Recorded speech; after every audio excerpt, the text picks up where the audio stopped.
Hello भाई, नमस्ते, good morning. क्या हाल चाल है आप सभी का? तो आज हम लोग हाइट एंड डिस्टेंस जो कल हमने कवर करा था, प्रैक्टिस सेशन हमारा जो चल रहा है उसमें हाइट एंड डिस्टेंस का इंपॉर्टेंट सवाल मैंने कल करवाया था। और उसका जो रिमेनिंग पार्ट बच गया वो आज हम लोग कवर करने वाले हैं, जो ज़्यादा इंपॉर्टेंट है। कल के क्लास से आज का क्लास ज़्यादा इंपॉर्टेंट है, ठीक है? तो सीधा चलेंगे सर हम लोग सवालों पे। अगला सवाल यहाँ पे हम लोग देखेंगे क्वेश्चन नंबर 1 के फॉर्म में, ठीक है? क्वेश्चन नंबर 1 क्या बोल रहा है? From a window 9 metre above the ground of a house in a street, the angles of elevation and depression of the top and foot of another house on the opposite side of the street are 30 degree and 60 degree respectively. So find the height of the opposite house and the width of the street. देखो यहाँ पे क्या बोला गया sir, एक street है, एक गली है, ठीक है? और यहाँ पे इस गली में दो घर है, और एक घर के खिड़की से दूसरे घर के टॉप और बॉटम को ऑब्जर्व किया जा रहा है। तो मैं यहाँ पे सबसे पहले फिगर कंस्ट्रक्ट कर लेता हूँ। सो मैंने यहाँ पे ये स्ट्रीट एज्यूम कर लिया ना। यहाँ पे अगर ये स्ट्रीट है, ये मेरा ग्राउंड लेवल है, तो यहाँ पे ये मैंने स्ट्रीट के दोनों अपोजिट डायरेक्शन में दो हाउसेस है, ये स्ट्रीट हो गया, रास्ता हो गया, इसके अपोजिट डायरेक्शन में दो घर है। एक घर मैंने ले लिया सर ए बी, और एक घर मैंने ले लिया क्या सर, सी डी।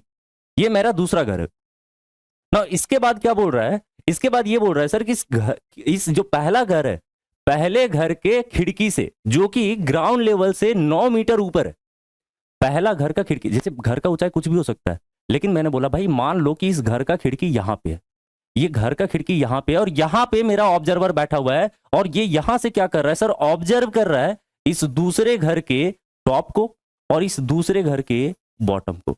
ये दोनों पॉइंटों को ऑब्जर्व कर रहा है। ये जो खिड़की है वो स्ट्रीट यानी ग्राउंड लेवल से कितना मीटर ऊंचा है?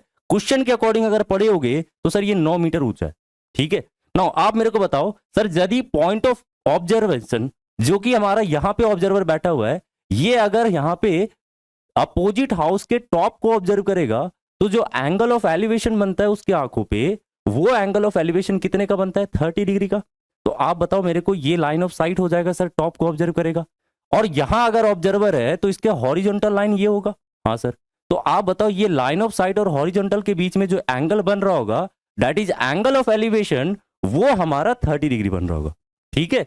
ओके, नाउ यही पॉइंट से अगर इसी घर के बॉटम को ऑब्जर्व करता है, तो जो angle of elevation angle of depression बनता है वो कितना बनता है सर? 60 डिग्री का। ये बनता है 60 डिग्री का। तो आप बोलोगे सर ये हमारा हॉरिजॉन्टल लाइन है, ये हमारा लाइन ऑफ साइट है, तो एंगल ऑफ डिप्रेशन आंखों पे कितना का बन रहा है? 60 डिग्री का। यहां कितना बन जाएगा? 60 डिग्री। ओके, नाउ क्वेश्चन के अकॉर्डिंग क्या पूछा गया है? Find the height of the opposite house. ये जो दूसरा घर है सर स्ट्रीट के अपोजिट साइड पे, इस दूसरे घर का टोटल ऊंचाई कितना होगा, और साथ ही साथ ये पूछा हुआ है कि ये जो स्ट्रीट है, ये जो हमारा रास्ता है, वो कितना चौड़ा है, इसका विड्थ पूछा हुआ है। ये दो क्वेश्चन हमसे सवाल में किया गया है, और क्वेश्चन में साफ लिख रखा है कि √3 का वैल्यू आपको इतना यूज करना है, यानी आपको आंसर √3 में नहीं लीव करना है, √3 का वैल्यू सब्सटीट्यूट कर लेना है, ठीक है? चलिए सॉल्यूशन बिगिन करेंगे। कैसे चलेंगे सर, समझेंगे इस चीज को। सबसे पहले आप जब हाइट एंड डिस्टेंस का क्वेश्चन बनाते हो, तो एजम्पशन आपको जरूर दिखाना है कि ए बी क्या डिनोट कर रहा है, सी डी क्या डिनोट कर रहा है, और बी डी क्या डिनोट कर रहा है। ये सारा कुछ आपको यहां पे मेंशन करना होगा। तो मैंने मान लिया sir, let A be the point of observation, A be the point of observation. A हमारा क्या है? ए हमारा पॉइंट ऑफ ऑब्जर्वेशन है, यहीं से ऑब्जर्व किया जा रहा है। और सी डी क्या हो गया sir? And C D be the position, C D be the position of second house. ये जो दूसरा घर है, उस दूसरे घर का पोजीशन कौन रिप्रेजेंट कर रहा है सर? सी डी रिप्रेजेंट कर रहा है, ठीक है? ओके, नाउ चलिए हम लोग सॉल्यूशन स्टार्ट करते हैं सर। कहां से शुरू करना चाहिए? देखो आप इसको ना एक्स मान लोगे sir. Width of the street को मैंने क्या मान लिया? एक्स एज्यूम कर लिया। Total height of the second house जो कि अपोजिट साइड पे, उसके हाइट को मैंने स्मॉल एच से डिनोट कर लिया। तो आप फिगर पे ध्यान से देखो सर, ये अगर 9 मीटर है तो ये भी कितना हो जाएगा? 9 मीटर। हाँ सर, ये 9 मीटर हो जाएगा। Very good. तो अब बताओ मेरे को, टोटल हाइट मैंने कितना लिया हुआ है? एच। ये कितना हो गया? 9। तो सर रिमेनिंग कितना बच गया? ये रिमेनिंग यहां से यहां तक कितना बच गया? आप बोलोगे सर ये हो जाएगा h माइनस 9 मीटर। कितना हो जाएगा? h minus 9 metre. Very good.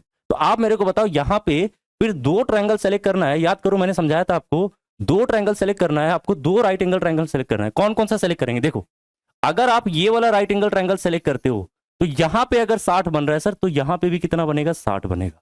यानी ये एक राइट एंगल ट्रायंगल आपको मिल जाएगा जहां पे आपको tan यूज कर देना है, दूसरा राइट एंगल ट्रायंगल आपको ऊपर मिलेगा ये वाला जहां पे आपको 30 के रिस्पेक्ट में tan यूज कर देना है और आपका जवाब निकल के आ जाएगा। तो बताओ ये x है तो ये भी कितना हो जाएगा x। देखो रिक्वायरमेंट के अनुसार ना सारा साइड लेंथ आप इनिशियली ही कैलकुलेट कर लो, क्योंकि आपको पता है कि जब आप इसमें tan यूज करोगे तो बेस सही होगा, तो सर आप अभी ही कैलकुलेट कर लो ना, क्या ही दिक्कत है। ठीक है, ओके। चलो अब यहाँ से हम लोग ट्रायंगल सेलेक्ट कर लेते हैं। तो सबसे पहले जो ट्रायंगल हम लोग सेलेक्ट कर लेंगे वो कौन सा ट्रायंगल सेलेक्ट करेंगे, ए बी और डी। ए बी और डी ये जो ट्रायंगल है आपको इसको सेलेक्ट कर लेना है। ठीक है सर, मैंने ले लिया ए बी और डी। नाउ आप बताओ इस वाले ट्रायंगल में क्या यूज करना चाहिए। देखो 60 डिग्री एक्यूट एंगल है, इसके सामने का साइड लेंथ आपको गिवन है सर 9, बेस साइड लेंथ आपको नहीं पता है, तो आप यहां से सबसे पहले बेस निकालो, क्योंकि ये भी आपसे सवाल में पूछा गया है। हाँ सर, तो 60 के रिस्पेक्ट में परपेंडिकुलर का बेस के साथ रेशियो कौन डिनोट करेगा, 60 के रिस्पेक्ट में परपेंडिकुलर का बेस के साथ रेशियो कौन डिनोट करेगा, आप बोलोगे सर tan डिनोट करेगा। क्या डिनोट करेगा, tan। तो आप यूज कर दो यहाँ tan। तो tan 60 इज इक्वल टू क्या हो जाएगा, परपेंडिकुलर यानी ए बी अपॉन क्या हो जाएगा सर बी डी, जो कि हमारा बेस हो जाएगा। तो tan 60 का वैल्यू कितना होता है √3 will be equal to A B. A B का वैल्यू कितना है सर 9, ये कितना हो गया 9 और बी डी कितना दिया हुआ है x। ओके, तो यहां से आप x का वैल्यू कैलकुलेट कर लो। x इज इक्वल टू कितना हो जाएगा, क्रॉस मल्टीप्लाई करोगे 9 अपॉन कितना आ जाएगा √3। रेशनलाइज कर लो इसको, रेशनलाइज कर लेंगे, रेशनलाइज करके मिल जाएगा सर 9√3/3, यानी ये 3 से कैंसिल हो जाएगा 3 टाइम्स में, तो आप बोलोगे सर ये आ जाएगा 3√3 मीटर। क्या आ जाएगा 3√3 मीटर। लेकिन आपका सवाल जो है वो पूछा गया है सर कि स्ट्रीट का चौड़ाई बताइए, स्ट्रीट का चौड़ाई निकल के आ गया 3√3 मीटर, लेकिन आपको पता है सर आंसर में √3 का वैल्यू यूज करना है, तो √3 का वैल्यू यूज कर लेंगे। तो x इज इक्वल टू कितना हो जाएगा 3 मल्टीप्लीकेशन 1.732, 3 मल्टीप्लीकेशन 1.732, √3 का वैल्यू जो लेने बोला होगा उसको रख देना है। 3 से गुना करेंगे सर, 3 दूनी 6 हो गया, 9 हो जाएगा, 7 या 21, 2 हाथ में और ये कितना हो जाएगा 5 हो जाएगा, यानी इतना मीटर आ जाएगा, है ना। तो स्ट्रीट का जो चौड़ाई आ जाएगा कितना आ जाएगा 5.196 मीटर, ये हमारा स्ट्रीट का चौड़ाई हो गया। Very good. अब दूसरा क्या करेंगे सर, दूसरा पार्ट इसका सॉल्व करेंगे। दूसरा पार्ट में बोला गया है ये जो अपोजिट साइड पे आपको हाउस दिख रहा है इसका ऊंचाई निकालना है। कैसे निकालेंगे, आपको दिख रहा होगा सर ये एक राइट एंगल ट्रायंगल दिख रहा है ऊपर, इस वाले राइट एंगल ट्रायंगल में अगेन आप 30 के रिस्पेक्ट में क्या यूज कर दो tan।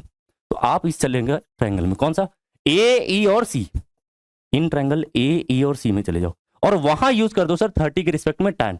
tan क्या होता है, परपेंडिकुलर का बेस के साथ रेशियो, यानी ये हो जाएगा सर tan 30, और tan 30 will be equal to कितना हो जाएगा परपेंडिकुलर अपॉन बेस, यानी ये हो जाएगा h-9 अपॉन कितना हो जाएगा x। tan 30 का वैल्यू कितना हो जाएगा 1/√3। वेरी गुड, अरे पता ना tan 30 कितना होता है 1/√3। वेरी गुड, ये हो जाएगा h-9 अपॉन कितना हो जाएगा x। देखो x का वैल्यू हमने निकाल रखा है, लेकिन कैलकुलेशन आसान करने के लिए x का वैल्यू आप ये नहीं रखोगे बल्कि आप √3 वाला रखोगे, √3 वाला कैलकुलेशन आपको ध्यान रखना है। ठीक है, तो यहाँ पे x का वैल्यू क्या रखेंगे सर 3√3। देखो √3 से √3 कैंसिल हो जाएगा, यहाँ पे 3 इधर चला जाएगा, 3 इज इक्वल टू कितना आ जाएगा h-9, और जब 9 को इधर शिफ्ट करेंगे तो h का वैल्यू कितना निकल के आ जाएगा सर 9 + 3 दैट इज 12 मीटर। 9 + 3 कितना हो जाएगा 12 मीटर हो जाएगा। और यही आपसे पूछा गया था सवाल में कि सर स्ट्रीट के अपोजिट साइड पे जो दूसरा घर है उस दूसरे घर का ऊंचाई कितना होगा। ठीक है, तो वो कितना होगा सर 12 मीटर का होगा, और यही आपसे सवाल में पूछा गया था। चलेंगे आगे, समझ में आ गया होगा। ठीक है, अगले सवाल पे चलेंगे। Question number 2, a vertical pedestal stands on the ground and is surmounted by the vertical flagstop of height 5 meter. At a point on the ground, the angle of elevation of the bottom and the top of the flagstop are 30 degree and 60 degree respectively. So find the height of the pedestal. देखो बहुत ही आसान सवाल है ये, और ये question ऐसा है कि लगभग पिछले कई सालों में कितना बार आ रखा है, बहुत बार आ रखा है, तो बहुत ज्यादा इंपॉर्टेंट है ये सवाल, आपको समझ के चलना है। देखो सबसे पहले तो फिगर ही बनाएंगे, क्या बनाएंगे फिगर, पहले समझो sir. A vertical pedestal stands on the ground level, भाई ग्राउंड लेवल है, ग्राउंड लेवल बना दिया, ये ग्राउंड हो गया, इस पे एक पेडिस्टल बना हुआ है, भाई टावर जैसा शेप बना देना, क्या दिक्कत है, ये पेडिस्टल हो गया, ये पेडिस्टल। और पेडिस्टल के ऊपर में भी क्या है सर, एक झंडा गाड़ा गया है, पेडिस्टल के ऊपर में एक झंडा गाड़ दिया गया है, तो गाड़ दो, ये मेरा झंडा हो जाएगा। ठीक है, ये हमारा क्या हो जाएगा सर झंडा, ये झंडा हो गया। अब इसके बाद क्या बोला जा रहा है, ग्राउंड लेवल के एक पॉइंट से, है ना, ग्राउंड लेवल के एक पॉइंट से, तो ग्राउंड लेवल पे एक पॉइंट एज्यूम कर लेना है। मैंने यहां पे एक पॉइंट एज्यूम कर लिया ग्राउंड लेवल पे ए पॉइंट, और इस पॉइंट से क्या किया जा रहा है, ऑब्जर्व किया जा रहा है। कहां पे सर, ऑब्जर्व कहां पे किया जा रहा है, at a point on the ground the angle of elevation of the bottom and the top of the flagstaff are 30 degree and 60 degree respectively. यानी इस पॉइंट से क्या किया जा रहा है, जो हमारा फ्लैग स्टॉप है ना, जो हमारा फ्लैग स्टॉप है उसके बॉटम और उसके टॉप को ऑब्जर्व किया जा रहा है। तो फ्लैग स्टॉप कौन हो गया, ये वाला, अरे झंडा ये हो गया। तो सर जब झंडे के टॉप वाले पार्ट को ऑब्जर्व करते हैं तब जो एंगल ऑफ एलिवेशन बनेगा इस ऑब्जर्वर की आंखों पे वो बनता है सर कितने का, ये बनता है हमारा 30 डिग्री का। और वही अगर बॉटम पे बनता है 30 और टॉप पे कितने का बनता है 60 डिग्री का, ठीक है ना। अच्छा बॉटम पे 30 है, देख लेते हैं। यहां पे ये बॉटम हो गया, ये हमारा टॉप हो गया सर, दोनों पे एंगल ऑफ एलिवेशन बन रहा है 30 और 60 का। आपको पता है सर ये छोटा एंगल है ये 30 का बनेगा और ये बड़ा एंगल है ये कितने का बन जाएगा 60 डिग्री का बन जाएगा, ठीक है। ये 30 बन जाएगा और ये कितने बन जाएगा 60 डिग्री बन जाएगा। अब सवाल में आपसे ये दे रखा है कि जो झंडा गाड़ा गया है सर, ये झंडे का ऊंचाई कितना है 5 मीटर का है। ये झंडा कितना मीटर ऊंचा है 5 मीटर ऊंचा है। तो सवाल में आपसे पूछा गया है find the height of the pedestal, यानी ये पेडिस्टल का ऊंचाई कितना होगा, ये पेडिस्टल का ऊंचाई कितना होगा, यही आपसे सवाल में पूछा गया है। वेरी गुड, क्वेश्चन समझ में आ गया होगा। क्वेश्चन में कुछ नहीं बोला गया सर, एक पेडिस्टल है, टावर से स्ट्रक्चर है, इसके ऊपर एक झंडा गाड़ दिया गया जिसका ऊंचाई कितना दिया हुआ है 5 मीटर, ठीक है। ग्राउंड लेवल के एक पॉइंट से इस पेडिस्टल यानी फ्लैग स्टॉप झंडा के टॉप और बॉटम दोनों को देखा जाता है। जब टॉप को देखता है तो एंगल ऑफ एलिवेशन 60 का बनता है और जब बॉटम को देखता है तो एंगल ऑफ एलिवेशन 30 का बनता है। तो बताइए पेडिस्टल का ऊंचाई कितना होगा, ठीक है। सवाल में यही पूछा गया था।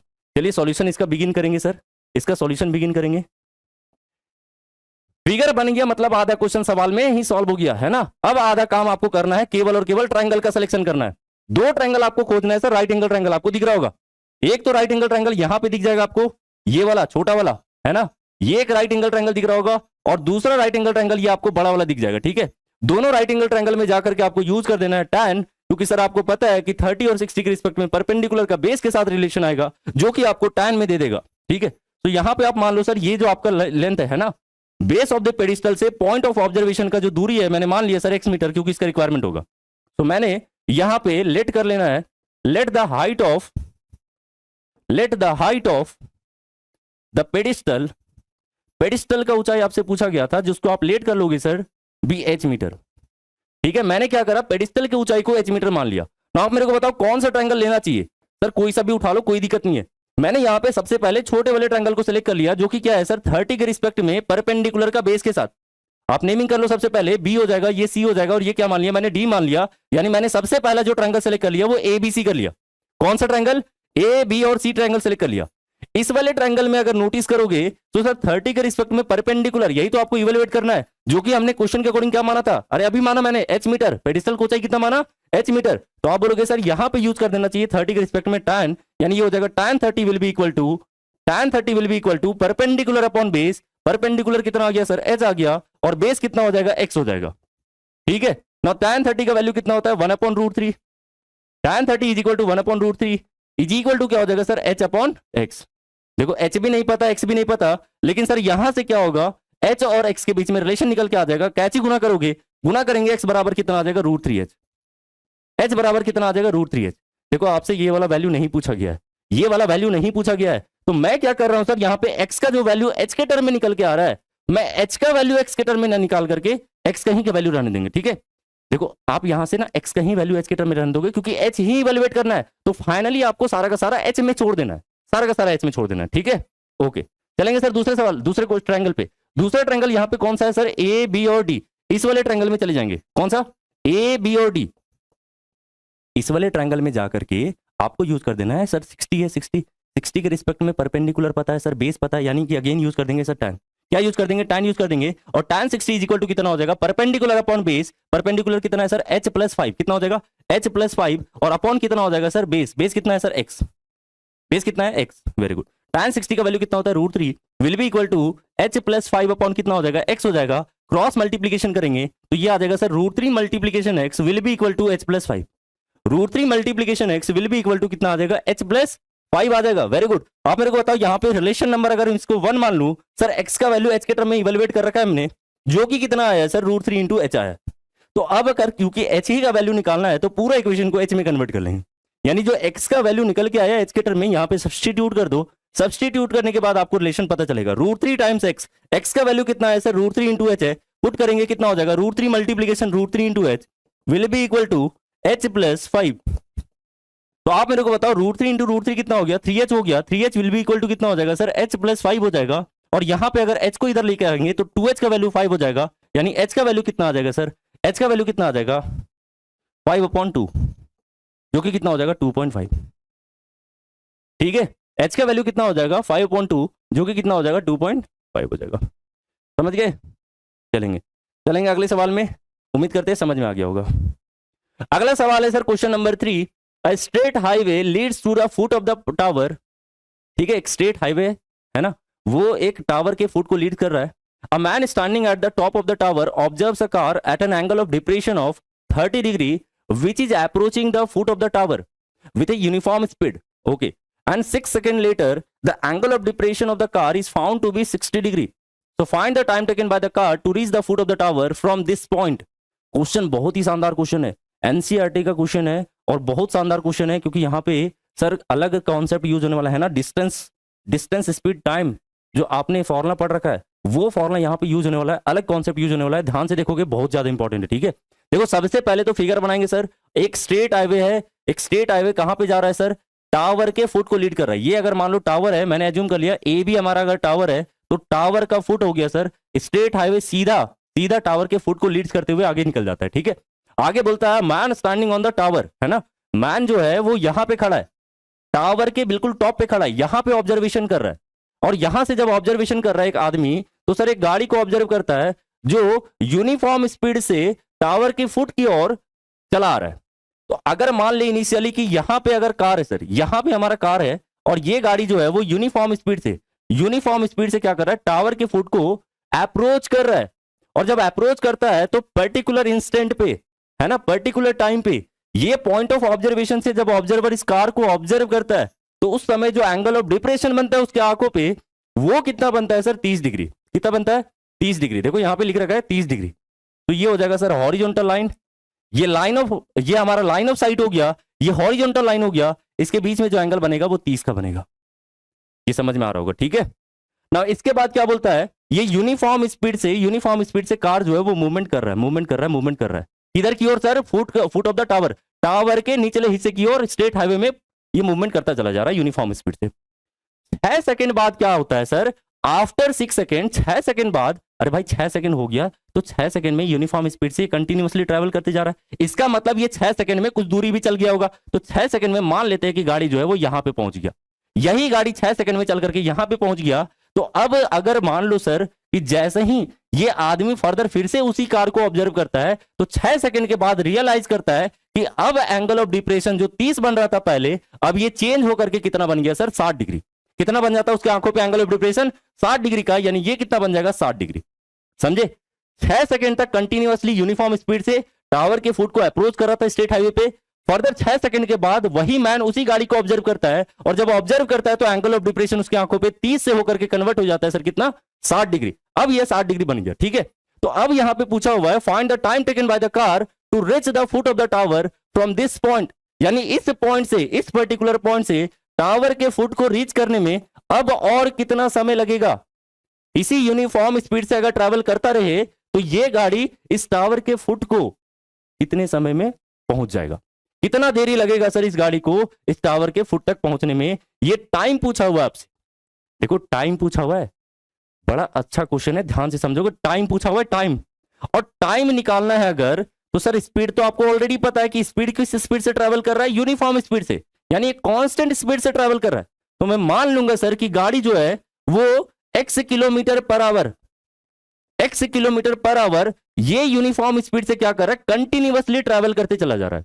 और अगर मान लो यूनिफॉर्म स्पीड से ट्रैवल कर रहा है तो यहां पे भी ये जो ट्रैवल कर रहा होगा टावर के फुट की ओर, ये भी इसी रफ्तार से चल रहा होगा, यूनिफॉर्म स्पीड x के रफ्तार से ही क्या कर रहा होगा, टावर के फुट को ऑब्जर्व कर रहा होगा। हाँ सर, तो आप बताओ मेरे को, अगर टाइम चाहिए, स्पीड पता है ऑलरेडी कि किस स्पीड से ट्रैवल करके वहां पे पहुंचने वाला है, और अगर ये डिस्टेंस कैलकुलेट कर ले सर कि ये कितना और दूरी चलना है, जहां पे अभी कार है यहां से टावर के फुट की ओर अगर रीच करना है तो रीच करने के लिए, वहां तक पहुंचने के लिए और कितना दूरी चलेगा, अगर डिस्टेंस पता कर ले, और डिस्टेंस अगर पता चल जाए और यूनिफॉर्म स्पीड पता है सर, तो टाइम निकल के आ जाएगा, है ना। Time will be equal to distance upon speed, किस स्पीड से चल रहा है, कितना दूरी चलना है, उसको डिवाइड करके वहां से टाइम पीरियड निकल के आ जाएगा। और यही अप्रोच यहां पे हम लोग यूज करने वाले। आइडिया समझ में आ गया क्वेश्चन का? Very good. चलेंगे सर सॉल्यूशन की ओर। कैसे सॉल्व करेंगे? सबसे पहले ये डिस्टेंस को आप मान लो कुछ ये डिस्टेंस हमें इवेल्युएट करना है। तो एक काम कर लेते हैं, ये वाले डिस्टेंस को हम लोग y एज्यूम कर लेते हैं और ये वाले डिस्टेंस को हम लोग क्या कर लेते हैं सर, a एज्यूम कर लेते हैं। कोई दिक्कत नहीं होना चाहिए। इसको a मान लिया, इसको कितना मान लिया सर, y मान लिया। अब आपसे पूछा हुआ है बेसिकली t, और t तब निकलेगा जब हमारा y निकलेगा, t तब निकलेगा जब हमारा y डिस्टेंस निकलेगा। चलिए कैसे निकालेंगे देखेंगे।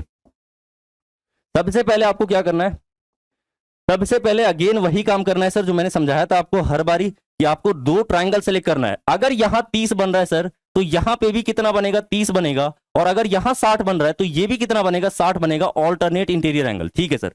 आप मेरे को बताओ, यहां पे एक राइट एंगल ट्राइंगल दिख रहा होगा ये वाला, दूसरा राइट एंगल ट्राइंगल आपको दिख रहा होगा ये वाला। दोनों राइट एंगल ट्राइंगल पे आपको क्या करना है सर, यूज कर देना है ट्रिगोनोमेट्रिक रेशियोज। अगर मैं पहला वाला राइट एंगल ट्राइंगल सेलेक्ट करता हूं, ए बी, और इसको मान लेते हैं सर यहाँ पे सी, और इसको मान लेते हैं डी, यानी पहला वाला राइट एंगल ट्राइंगल मैंने सेलेक्ट कर लिया ए बी सी। पहला राइट एंगल ट्राइंगल मैंने कितना सेलेक्ट कर लिया सर, ए बी सी, ठीक है।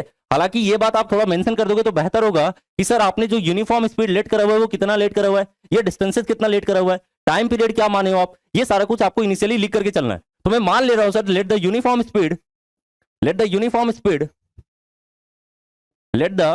स्पीड ऑफ द कार का जो यूनिफॉर्म स्पीड है वो मैंने मान लिया sir x kilometre per our है। कितना है, x kilometre per our. Okay, ये मैंने एज्यूम कर लिया। नाउ अब क्या करना है, सीधा सीधी ट्रायंगल पे चले जाओ। छोटा वाला ट्रायंगल उठा लोगे, कौन सा ट्रायंगल उठाएंगे सर, दूसरा ट्रायंगल उठाएंगे, छोटा वाला कौन सा, ए बी और सी, ए बी और सी उठा लो। अगर आप ये वाला ट्रायंगल सेलेक्ट करते हो तो 60 के रिस्पेक्ट में बताओ ये वाला वैल्यू कितना है सर, ये तो पता ही नहीं है। अरे मान लो ना, क्या दिक्कत है, ये भी मान लो आप h है, कोई दिक्कत नहीं है। ऐसे हाइट गिवन था क्या, कुछ भी गिवन नहीं है, तो आप मान लो सर h है, कितना है, h मीटर ऊंचा है, टावर का ऊंचाई कितना है, h है। तो हमारे को बताओ 60 के रिस्पेक्ट में यूज कर दो tan, तो tan 60 will be equal to what, perpendicular upon base, और बेस कितना है सर y। तो यहां से आप बताओ tan 60 का वैल्यू कितना हो जाएगा, √3 will be equal to h upon y। Cross multiplication करोगे, √3 times y will be equal to h, ठीक है। √3 times y is equal to कितना आ गया, h आ गया। और यहां से y का वैल्यू निकाल लो, जो कि कितना आ जाएगा, h अपॉन √3 आ जाएगा। ये समझे सभी, कितना आ जाएगा, h अपॉन √3 आ जाएगा, ठीक है।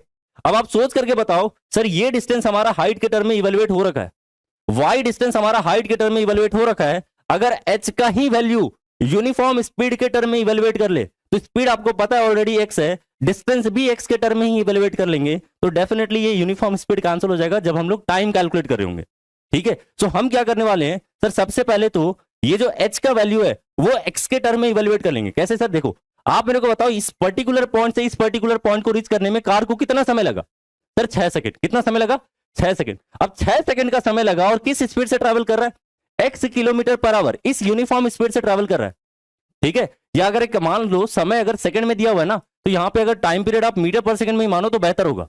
लास्ट में कन्वर्ट कर लेंगे, क्या ही दिक्कत है, अरे लास्ट में कन्वर्ट कर लेंगे, तो मीटर पर सेकंड में ही रहने दो। अगर आप ऐसा करते हो तो आप मेरे को बताओ यहाँ पे ये डिस्टेंस कितना हो जाएगा सर, डी पॉइंट से सी पॉइंट x मीटर पर सेकंड की रफ्तार से चला जा रहा है, और 6 सेकंड का समय लग जाता है इस पूरे जर्नी को कवर करने में। x के रफ्तार से 6 सेकंड लग रहा है, तो x के रफ्तार से 6 सेकंड में अगर कवर कर रहा है तो दूरी कितना हो जाएगा, 6x, यानी ये वाला दूरी आपको ऑलरेडी पता है सर, 6x। तो आप बताओ मेरे को, अगर आप दूसरे वाले ट्रायंगल में चले जाते हो, कौन सा ट्रायंगल सर, कौन सा ट्रायंगल सर, ए बी और डी, ये बड़े वाले ट्रायंगल में चले जाओ, और इस वाले ट्रायंगल में जाकर के आप यूज कर दोगे 30 के रिस्पेक्ट में क्या सर, tan। अगर tan यूज करते हैं तो परपेंडिकुलर का बेस के साथ रेशियो डिफाइन होगा, यानी tan 30 will be equal to perpendicular h हो गया अपॉन कितना हो जाएगा, बेस कितना हो गया, 6x प्लस y। अरे ये दूरी कितना था, y, 6x प्लस कितना हो जाएगा, y हो जाएगा। और tan 30 का वैल्यू कितना हो जाएगा, 1 upon √3 will be equal to h upon 6x plus y। अब यहां से क्या करेंगे, यहां से क्रॉस मल्टीप्लीकेशन कर लेंगे, क्रॉस मल्टीप्लीकेशन, यहां से क्या करेंगे, क्रॉस मल्टीप्लीकेशन कर लेंगे, तो ये आ जाएगा sir 6x plus y will be equal to कितना आ जाएगा, √3 टाइम्स h, √3 टाइम्स कितना आ जाएगा, h आ जाएगा। अब एक काम करेंगे सर, h का वैल्यू x और y के टर्म में इवेल्युएट कर लेंगे, ठीक है ना।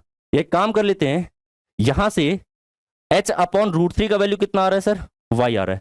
अगर h का वैल्यू देखो, h का वैल्यू अगर निकालेंगे तो कितना आ जाएगा, √3 टाइम्स y आ जाएगा। यहां से भी h का वैल्यू निकाल लो, h का वैल्यू निकालेंगे तो कितना आ जाएगा सर, ये आ जाएगा 6x प्लस वाई बाई √3 आ जाएगा। दोनों से क्या करो, h का वैल्यू निकाल लो, तो यहां से h का वैल्यू कितना आ गया सर, ये आ गया √3 इंटू वाई आ गया, ठीक है सर। और यहां से h का वैल्यू कितना आ जाएगा, √3 नीचे चला जाएगा, यानी ये आ जाएगा 6x प्लस वाई अपॉन कितना हो जाएगा, √3 हो जाएगा। और जब आप क्रॉस मल्टीप्लीकेशन करोगे तो √3 इंटू √3 3y हो जाएगा, 3y माइनस वाई कितना हो गया सर, 2y, और 2y will be equal to कितना हो जाएगा, 6x। यानी आप बोलोगे सर 2 से कैंसिल हो जाएगा, यहां पे ये 2 से कैंसिल हो जाएगा 3 टाइम्स में, तो y का वैल्यू x के टर्म में इवेल्युएट करा, कितना आ गया सर, 3x आ गया। कितना आ गया, 3x आ गया। अब देखो y डिस्टेंस हमने कैलकुलेट कर लिया x के रफ्तार में, यानी कि स्पीड के टर्म में ही हमने डिस्टेंस कैलकुलेट कर लिया सर, जो कि कितना आ गया, x करा। कैसे निकाला समझ में आ गया सर, हाइट इवेल्युएट करा, हाइट नहीं पता था मेरे को, क्वेश्चन में भी नहीं दिया बता, हाइट को मैंने क्या करा, डिस्टेंस के टर्म में ही इवेल्युएट कर लिया, क्योंकि डिस्टेंस अगर स्पीड के टर्म में निकालेंगे तो जब टाइम पीरियड निकाल रहे होंगे डिस्टेंस अपॉन स्पीड, और डिस्टेंस भी x के टर्म में, स्पीड भी x के टर्म में, तो कैंसिल हो जाएगा, क्योंकि स्पीड भी पर्टिकुलर नहीं पता है, यूनिफॉर्म स्पीड है, किस स्पीड से चल रहा है या ट्रैवल कर रहा है वो हमें नहीं पता, इसलिए मैंने यहाँ पे x को ही कन्वर्ट कर लिया x में। तो आप बताओ y डिस्टेंस का वैल्यू कितना आ गया सर, यूनिफॉर्म स्पीड x के टर्म में 3x आ गया। और आप मेरे को बताओ अगर ये डिस्टेंस हमारा 3x है, डिस्टेंस हमारा 3x है और x के यूनिफॉर्म स्पीड से ट्रैवल करेगा, तो पर्टिकुलरली इस पॉइंट से इस पॉइंट तक रीच करने में और कितने समय लगेगा, तो time period is equal to कितना हो जाएगा, डिस्टेंस अपॉन स्पीड, जो कि हो जाएगा सर आपका 3 सेकंड। कितना आ जाएगा, 3 सेकंड आ जाएगा, यानी 3 सेकंड का और समय लगेगा सर इस कार को इस टावर के फुट को रीच करने में। समझे क्वेश्चन, है ना, बहुत ही इंटरेस्टिंग सवाल है, बहुत इंपॉर्टेंट क्वेश्चन है, आपको ध्यान रखना है। उम्मीद करता हूं समझ में आ गया होगा। आगे चलेंगे अगले क्वेश्चन पे। अगला क्वेश्चन क्या बोल रहा है sir, the angle of elevation of an aeroplane from a point A on the ground is 60 degree, ठीक है, and after a flight of 30 second the angle of elevation changes to 30 degree if the plane is flying at a constant height of 3600 √3 metre, find the speed in kilometre per hour of the plane. देखो सबसे पहले तो यहां पे क्या बोला गया sir, यहां पे बोला गया आपको, यहां पे क्या बोला गया, देखो यहां पे बोला गया the angle of elevation of the aeroplane from a point A on the ground is 60 degree. ये ग्राउंड लेवल है, यहां पे मान लेते हैं एट एन इंस्टेंट एरोप्लेन का पोजीशन यहां पे, अगर एरोप्लेन का पोजीशन यहां पे है एट एन इंस्टेंट, तो ग्राउंड लेवल के एक पॉइंट से क्या किया गया, इसको ऑब्जर्व किया गया, और जब ऑब्जर्व किया गया तो एंगल ऑफ एलिवेशन इसके आंखों पे बनता है सर 60 डिग्री का। हाँ सर ठीक है ना, ये 60 डिग्री का बन गया। नाउ अब क्या बोलता है, after a flight of 30 second, यानी 30 सेकेंड तक क्या करा ये एरोप्लेन उड़ान भरा, 30 सेकेंड तक यूनिफॉर्म एक कांस्टेंट हाइट में, देखो यहां पे लिख रखा है उड़ान जो भर रहा है वो कांस्टेंट हाइट में, यानी एक यूनिफॉर्म ग्राउंड लेवल से बराबर ऊंचाई पर क्या कर रहा है, उड़ान भर रहा है। कितना बराबर ऊंचाई पर उड़ान भर रहा है सर, 3600 √3 मीटर। तो बराबर देखो हाइट भी दे रखा है, हाइट भी दे रखा है, ये 3600 √3 मीटर है ना, ये बराबर हाइट है सर, बराबर हाइट है। इसी हाइट पे क्या कर रहा है, ये कंटिन्यूअसली उड़ान भर रहा है, तो ये जो हाइट है आपका सेम रहने वाला है। ग्राउंड लेवल से एरोप्लेन जो उड़ान भर रहा है सर वो सेम हाइट पे भर रहा है, वो कितना है सर 3600 √3 मीटर। और यहां पे एरोप्लेन को इस पर्टिकुलर पॉइंट से इस दूसरे पर्टिकुलर पॉइंट को रीच करने में जो समय लगता है वो कितनी देर का लगता है सर, 30 सेकंड। यानी 30 सेकंड में ये एरोप्लेन जो है वो ए से कहां पे पहुंच जाता है, बी पॉइंट पे पहुंच जाता है। ए से कहां पहुंच जाता है, बी पॉइंट पे पहुंच जाता है। तो आपसे सवाल में पूछा गया कि एरोप्लेन जो है वो किस स्पीड से ट्रैवल कर रहा होगा, वो भी किलोमीटर पर आवर में। देखो अगर यहां पे सेकंड दे रखा है सर, डिस्टेंस यहां पे हाइट भी मीटर में दे रखा है, तो सबसे पहले आप यहां पे स्पीड इवेल्युएट कर लो सर मीटर पर सेकंड में, देन उसको लास्टली कन्वर्ट कर लेंगे किलोमीटर पर आवर में। ओके नाउ इसके बाद आप बताओ मेरे को, यहां पे सबसे पहले नेमिंग कर लेंगे, इसको मान लेंगे क्यू सर, इसको मान लेंगे आर, ये वर्टिकली होगा, वर्टिकली ट्रैवल कर रहा है सर। ना यहां पे आप बोलोगे 2 राइट एंगल ट्रायंगल आपको दिख रहा है। अच्छा यहां पे एक बात देखो, जब 30 सेकंड का उड़ान भर लेता है, 30 सेकंड का उड़ान करने के बाद एंगल ऑफ एलिवेशन उसका चेंज हो जाता है सर, 30 डिग्री बन जाता है। तो अब जो दूसरे पॉइंट पे रीच करेगा वहां पे इसका एंगल ऑफ एलिवेशन कितने का बन रहा होगा, 30 डिग्री का। Very good. तो अब आप क्या करोगे, 2 ट्रायंगल सेलेक्ट करोगे और दोनों ट्रायंगल पे आप काम करोगे। ठीक है, देखो सबसे पहले तो ये ट्रायंगल आपको दिख रहा होगा छोटा वाला, इस वाले ट्रायंगल में देखो परपेंडिकुलर गिवन है सर, किसके रिस्पेक्ट में, 60 के रिस्पेक्ट में। हाँ सर ये 60 के रिस्पेक्ट में परपेंडिकुलर गिवन है, बेस नहीं पता इसको मान लो x, और ये वाला डिस्टेंस क्या मान लोगे y। अब देखो एक बात बताओ मेरे को सर, यहां ए पॉइंट से बी पॉइंट को रीच करने में प्लेन को कितना समय लगता है, 30 सेकंड का समय लगता है। टाइम पीरियड ऑलरेडी आपके पास है। अगर ये डिस्टेंस इवैल्यूएट कर ले कि सर यहां पे इस 30 सेकंड में प्लेन जो है वो कितना दूरी उड़ान भरा, हॉरिजॉन्टली कितना डिस्टेंस ट्रैवल करा, अगर ये पता कर लेते हैं तो डिस्टेंस अपॉन टाइम करके वहां से स्पीड इवैल्यूएट कर लेंगे। ठीक है, सो मेन फोकस हमारा ये रहेगा सर कि ए से बी का डिस्टेंस कितना है, दैट इज ये डिस्टेंस आपको इवैल्यूएट करना है, दैट इज वाई इवैल्यूएट करना है। तो मेन टारगेट हमारा क्या है सर, वाई इवैल्यूएट करना। वाई जैसे निकल के आ जाएगा, टाइम पीरियड आपको पता है सर, वहां से स्पीड निकल के आ जाएगा। ठीक है, अब वाई निकालने के लिए क्या करेंगे, सबसे पहले ये वाला ट्रायंगल को ले लेंगे। सबसे पहले हम लोग यहाँ पे सॉल्यूशन बिगिन करेंगे, और सॉल्यूशन में सबसे पहला जो ट्रायंगल लेंगे वो कौन सा ले लेंगे सर, ए पी और क्यू, ये वाला ट्रायंगल ले लेंगे। इस वाले ट्रायंगल में जाकर के 60 के रिस्पेक्ट में यूज कर दोगे सर tan, यानी tan 60 कितना हो जाएगा, tan 60 will be equal to, ये हो जाएगा सर परपेंडिकुलर जो कि कितना दिया हुआ है 3600√3 बटा में कितना हो जाएगा सर, बटा में कितना हो जाएगा बेस जो कि मैंने कितना लिया हुआ है x लिया हुआ है। तो आप मेरे को बताओ tan 60 का वैल्यू कितना होता है, tan 60 का वैल्यू होता है √3 विल बी इक्वल टू 3600√3 और बटा कितना हो गया x हो गया। तो मेरे को बताओ ये हो जाएगा sir x√3 will be equal to 3600√3, यानी √3 से √3 इवेलुएट हो जाएगा, कट जाएगा और x का वैल्यू कितना निकल के आ जाएगा 3600। ये x का वैल्यू निकल के आ गया 3600 मीटर। ओके, तो इसके बाद क्या करेंगे हम लोग, y को निकालना है सर, मेन टारगेट हमारा वही होगा, लेकिन y निकालने के लिए आपको जाना पड़ेगा दूसरे ट्रायंगल में। और दूसरा ट्रायंगल कौन सा है सर, ये बड़ा वाला, ये बड़ा वाला। सर यहाँ पे हमने क्या करा, सबसे पहले बड़ा वाला ट्रायंगल ले लिया। बड़ा वाला ट्रायंगल कौन सा ले लिया सर, P B और R ले लिया। इस वाले ट्रायंगल में 30 के रिस्पेक्ट में है ना, 30 के रिस्पेक्ट में tan यूज करना था, 30 के रिस्पेक्ट में tan यूज करेंगे। परपेंडिकुलर हो गया सर 3600/√3 और बटा में बेस कितना हो जाएगा x प्लस वाई हो जाएगा सर, बेस कितना हो जाएगा x प्लस वाई हो जाएगा। tan 30 का वैल्यू कितना होता है 1/√3 विल बी इक्वल टू हो जाएगा सर 3600√3 डिवीजन कितना हो जाएगा x प्लस वाई हो जाएगा। और अगर आप यहाँ से क्रॉस मल्टीप्लीकेशन करोगे तो ये आ जाएगा x plus y will be equal to 3600√3 गुना 3 कर देंगे तो 36 गुना 3 हो जाएगा सर 108 और गुना में कितना आ जाएगा सर 00 है ना, ये आ जाएगा। अब एक बात बताओ मेरे को, तो यहाँ पे x का वैल्यू कितना निकल के आ गया था 3600, x का वैल्यू यहाँ पे 3600 रखोगे, y का वैल्यू निकल के आ जाएगा 10,000, 10,800 में से 3600 माइनस कर देंगे, यानी कितना आ जाएगा सर, ये आ जाएगा हमारा 7,200 है ना, ये कितना आ जाएगा 7,200 आ जाएगा।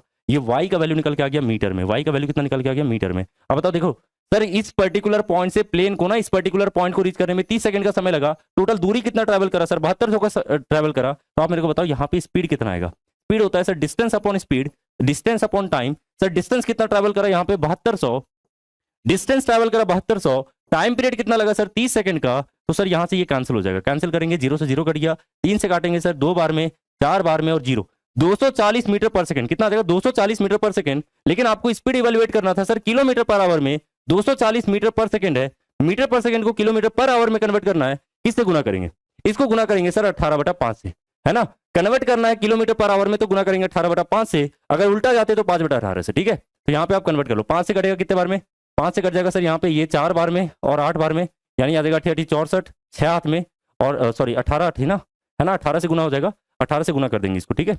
18 से गुना करते हैं इसको, 18 से गुना करेंगे तो कितना आ जाएगा 240 था, 5 से काटा 48 बार में, 48 गुना 18, 48 गुना 18 करना, 48 को 20 से गुना कर दो, 48 गुना 20 करेंगे कितना हो जाएगा सर 96, 960, 960 में से क्या करेंगे 96 माइनस कर देंगे।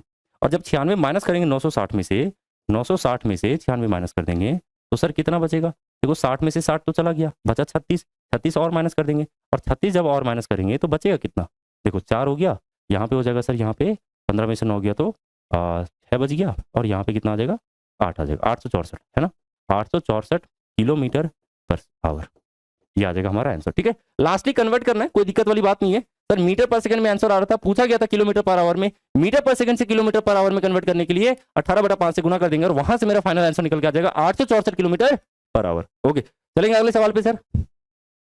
The angle of elevation of a cloud from a point 60 metre above a lake is 30 degree and the angle of depression of the reflection of the cloud in the lake is 60 degree, find the height of the cloud. देखो यहाँ पे क्या बोल रहा है sir, सबसे पहले figure बना लेंगे। यहाँ पे बोल रहा है ये वाटर लेक हो गया, ठीक है, वाटर लेवल हो गया, लेक हो गया सर। और लेक सरफेस यानी वाटर सरफेस से क्या बोल रहा है, वाटर सरफेस से 60 मीटर ऊंचाई पर एक पॉइंट है, वाटर सरफेस से 60 मीटर की ऊंचाई पर क्या है सर, एक पॉइंट है। और यहाँ पे इस वाले पर्टिकुलर पॉइंट से क्या किया जा रहा है, एक क्लाउड को ऑब्जर्व किया जा रहा है, एक क्लाउड को ऑब्जर्व किया जा रहा है। मान लो ये क्लाउड यहाँ पे है, यहाँ पे ये बादल है और यहाँ पे ऑब्जर्व किया जा रहा है। तो आप मेरे को बताओ, ये वाटर लेक था सर, वाटर सरफेस था, 60 मीटर की ऊंचाई पर पॉइंट ऑफ ऑब्जर्वेशन है, यहां से ऑब्जर्व किया जा रहा है, क्लाउड को ऑब्जर्व करता है, तो इसके आंखों पे जो एंगल ऑफ एलिवेशन बनता है वो कितने का बनता है सर, 30 डिग्री का। तो ये हमारा हो जाएगा लाइन ऑफ साइट, ये हमारा हो गया हॉरिजॉन्टल लाइन, इसके बीच में 30 डिग्री का एंगल ऑफ एलिवेशन बन जाता है। अब इसी क्लाउड का जब रिफ्लेक्शन होगा, इसी क्लाउड का जब रिफ्लेक्शन होगा इस लेक सरफेस के साथ, तो ये कितना हो जाएगा। देखो एक बात बताओ, रिफ्लेक्शन प्रॉपर्टी से आपको पता है कि जितने मीटर सर लेक सरफेस यहाँ पे ये वाटर इमेज फॉर्म करेगा, तो आप बोलोगे सर क्लाउड जितने ऊपर पे है, जितने हाइट पर है, उतना ही नीचे यहाँ पे इसका क्या बनेगा, रिफ्लेक्शन बनेगा, जो कि यहाँ पे बन जाएगा। तो अगर मान लो सर कि क्लाउड का वाटर सरफेस से टोटल h मीटर ऊंचाई पर है, तो ये वाला भी दूरी कितना हो जाएगा, टोटल h हो जाएगा। क्योंकि आपको पता है सर कि वाटर सरफेस से ऑब्जेक्ट जितने डिस्टेंस पर होगा, इमेज भी उतना ही डिस्टेंस पे बनेगा, ठीक है। ओके, तो मेरे को बताओ यहाँ पे इवैल्यूएट, अच्छा अब यहाँ पे बोलता है सर उसके रिफ्लेक्शन पे जो एंगल ऑफ डिप्रेशन बनता है वो कितने का बनता है सर, 60 डिग्री का। यही पर्टिकुलर पॉइंट से इसके रिफ्लेक्शन को ऑब्जर्व किया जाता है और जब ये ऑब्जर्व करेगा तो इस लाइन ऑफ साइट के अलोंग ऑब्जर्वेशन करेगा, तो अब जो एंगल ऑफ डिप्रेशन बनता है वो कितने का बनता है, 60 डिग्री का। तो आपसे पूछा हुआ है सर क्लाउड का ऊंचाई कितना होगा, ये क्लाउड का ऊंचाई कितना होगा ये आपको कैलकुलेट करना है कि वाटर सरफेस से क्लाउड कितना मीटर ऊंचा है। ठीक है, चलिए कैसे कैलकुलेट करेंगे सर, फिगर तो समझ में आ गया। आपको अगेन क्या करना है, थोड़ा सा नेमिंग कर लेना है। ए मान लेंगे, इसको बी मान लेंगे, यहाँ पे सी मान लेंगे, इसको डी, और यहाँ पे मान लेंगे ई, और ये हो जाएगा हमारा एफ। ठीक है, अब बताओ ये वाला डिस्टेंस को मान लेते हैं सर एक्स, ये वाला दूरी अगर एक्स है तो ये भी कितना हो जाएगा, एक्स हो जाएगा। ये 60 है तो ये भी कितना हो जाएगा, 60 हो जाएगा। अब एक बात बताओ सोच करके, सर ये टोटल एच है, ये 60 है, तो ये कितना रह जाएगा, ये रह जाएगा सर हमारा एच माइनस 60। ये कितना रह जाएगा, एच माइनस 60। अदर दूसरा कलर यूज कर लेता हूँ, एच माइनस कितना हो जाएगा, 60 हो जाएगा। ठीक है, और ये डिग्री आप बताओ मेरे को, यहां से यहां तक एच है, ये 60 है, तो यहां से यहां तक टोटल हाइट कितना हो जाएगा सर, ये हो जाएगा एच प्लस 60। रिक्वायरमेंट के अनुसार मैंने सारे ही वैल्यू इवेल्युएट कर लिया। ठीक है, आसान है, यहां तक समझ में आ गया होगा। सीधा चलेंगे सर सॉल्यूशन पे। सबसे पहले मैंने क्या जूम करा, तो let the height of the cloud be h metre from the water surface. ना इसके बाद क्या करना है, ट्रायंगल का सिलेक्शन करना है। सबसे पहले एक काम करो सर, ये जो ट्रायंगल आपको दिख रहा है इस वाले ट्रायंगल पे चले जाओ। ये जो ट्रायंगल आपको दिख रहा है राइट एंगल ट्रायंगल, इस वाले पे चले जाओ, और 60 के रिस्पेक्ट में आप यूज कर दो सर क्या, tan। 60 के रिस्पेक्ट में tan यूज करोगे, सामने वाला साइड क्या हो जाएगा, परपेंडिकुलर हो जाएगा, जिसका ऊंचाई कितना दिया हुआ है सर, h प्लस 60 है। और आप बताओ मेरे को बेस कितना है, तो आप बोलोगे बेस हमारा कितना है सर, x है। तो आप बोलोगे यहाँ पे tan 60 यूज कर देना चाहिए। कौन से ट्रायंगल में, ए एफ और यहाँ पे डी, ए एफ डी में। ठीक है, tan 60 यूज कर देंगे तो tan 60 will be equal to कितना हो जाएगा, परपेंडिकुलर जो कि कितना आ गया सर, h प्लस 60 आ गया, ये आ गया h प्लस 60 अपॉन कितना हो जाएगा, बेस जो कि कितना हो जाएगा, x हो जाएगा। तो आप मेरे को बताओ tan 60 का वैल्यू कितना होता है, √3 will be equal to h plus 60 upon x। ये हो जाएगा sir √3 into x will be equal to कितना हो जाएगा, h प्लस 60। यहां से आपको बताओ मेरे को क्या निकालना है, h निकालना है, x तो पूछा ही नहीं गया, तो x का वैल्यू क्या करो, h के टर्म ही निकाल लो, यानी आ जाएगा h प्लस 60 अपॉन √3। ठीक है, मैंने क्या करा, x का ही वैल्यू इवेल्युएट कर लिया h के टर्म में, क्योंकि फाइनली मेरा h पूछा गया, तो इसको मान लेंगे रिलेशन नंबर 1। ओके, इसके बाद क्या करेंगे, दूसरे ट्रायंगल पे चलेंगे। ये हमारा दूसरा ट्रायंगल होगा सर, इस वाले राइट एंगल ट्रायंगल पे अगेन क्या करना है, 30 के रिस्पेक्ट में tan यूज कर देना है, क्योंकि परपेंडिकुलर आपको पता है सर h माइनस 60 है, बेस कितना x है। तो आप बताओ मेरे को इस वाले ट्रायंगल में, इन ट्रायंगल ADE में चले जाओ और इसमें यूज कर दो सर tan 30। tan 30 क्या हो जाएगा, परपेंडिकुलर हो गया सर h माइनस 60, ये हो गया h माइनस 60 अपॉन कितना हो जाएगा, बेस, और बेस कितना हो गया, x हो गया। tan 30 कितना होता है, 1 upon √3 will be equal to h minus 60 upon कितना x, क्रॉस मल्टीप्लीकेशन करेंगे सर तो ये आ जाएगा x is equal to √3 times h minus 60। आप मेरे को बताओ h इवेल्युएट करना है, x का वैल्यू जरूरत नहीं है सर, x का वैल्यू मैंने ऑलरेडी रिलेशन नंबर 1 में h के टर्म में इवेल्युएट कर रखा है। x के जगह पर क्या करेंगे, h वाला वैल्यू पुट कर देंगे। पुट करना कितना आ जाएगा सर, ये आ जाएगा h प्लस 60 अपॉन कितना है sir, √3 will be equal to √3 times h minus 60। ठीक है, ये देखो √3 क्रॉस मल्टीप्लीकेशन करोगे तो ये आ जाएगा h plus 60 will be equal to √3 into √3 कितना हो गया, 3 हो गया, और 3 से गुना करेंगे तो ये आ जाएगा 3h माइनस 3 गुना 60 कितना हो जाएगा, 180। ठीक है, अब 3h माइनस का h कितना हो जाएगा, 2h, और 2h बराबर कितना हो जाएगा, माइनस 180 इधर ला दो, प्लस हो जाएगा 180 और प्लस 60 कितना हो जाएगा, 240, यानी 2 से कट जाएगा सर, h बराबर कितना आ जाएगा, 120। h बराबर आ जाएगा 120 मीटर, यानी कि क्लाउड जो है सर वाटर सरफेस से 120 मीटर ऊंचा है। क्लाउड जो है वाटर सरफेस से कितना मीटर ऊंचा है, 120 मीटर ऊंचा है। उम्मीद करता हूं आपको समझ में आ गया होगा। Question number 5। ठीक है, क्वेश्चन नंबर 6 जो है आपके लिए होमवर्क क्वेश्चन है। ये क्वेश्चन इंपॉर्टेंट क्वेश्चन है, ये कई बार एग्जाम में पूछा गया है, और आपको क्या करना है सर, कमेंट सेक्शन में जाकर के इस क्वेश्चन का आंसर आपको लिखना है। ठीक है, आप सभी बनाओगे इस क्वेश्चन को और इसका कमेंट सेक्शन में इसका आंसर मेरे को दोगे कि सर इसका आंसर क्या आ रहा है। ठीक है, और अगर सेशन पसंद आ रहा है तो आप इस सेशन को लाइक और सब्सक्राइब, चैनल को सब्सक्राइब जरूर कर लोगे। ठीक है, चलेंगे आगे। आज के लिए इतना ही, मिलेंगे कल आपसे। Thank you.